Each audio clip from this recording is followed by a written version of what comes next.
It has to do with the small-scale mining enterprise, the ban on which was announced to be lifted recently.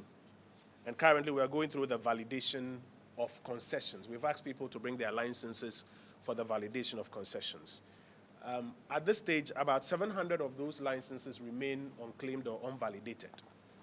And we are considering, the state is considering reallocating them to small-scale miners who have been trained. Remember, we said as we put a ban or a stop to it, there's a need also to train those who want to do legitimate activity, have them get the legal licenses and go about them.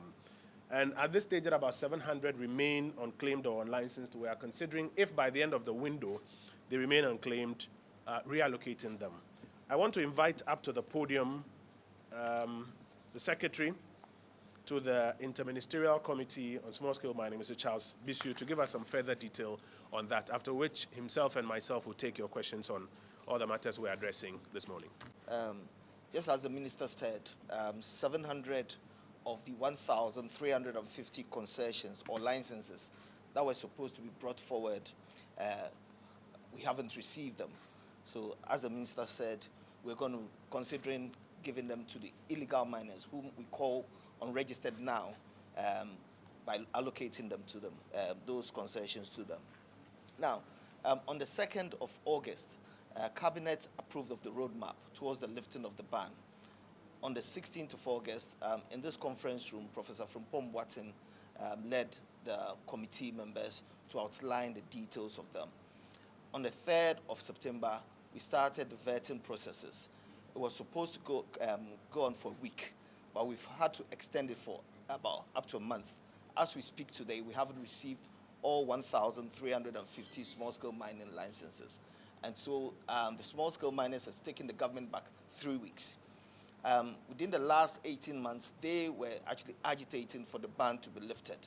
And so the government, in fast-tracking it and also ensuring that the environment is safe, came out with a roadmap. But as we speak, 700 hasn't come forward. But then that is not delaying what we're doing. We are working in multiples and quadruples. For example, on the 3rd of September, again, we started the evacuation of all heavy-duty equipment.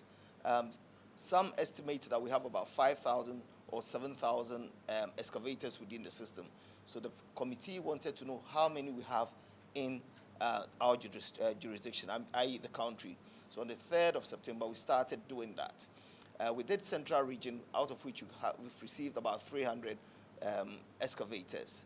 We've carried on to Western Region, where we have 19 districts. But out of the 19 districts, we've done 9 and received about 1,000 excavators. We had to suspend that because of the rains.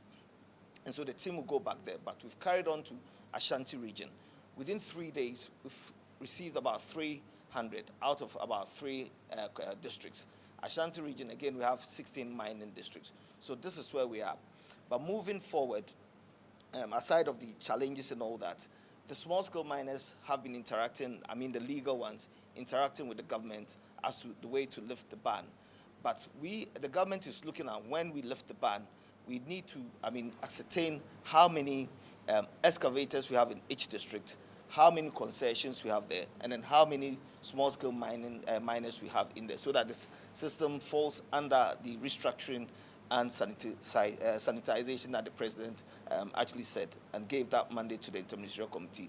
So that's where we are now. We are also looking at ensuring that each miner within the country will have an insurance policy, because hitherto miners go out there and do not come back. And now we have the free SHS.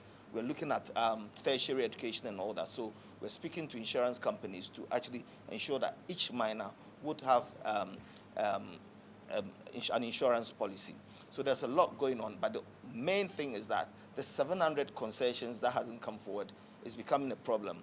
It could be that those concessions have been mined out, and so it will be the problem of the government to reclaim them, or other matters. We've heard that some small-scale miners are saying they do not have transportation to travel to Accra with the documentation, but the President or the committee has spent a lot of money training small-scale miners at Takwa.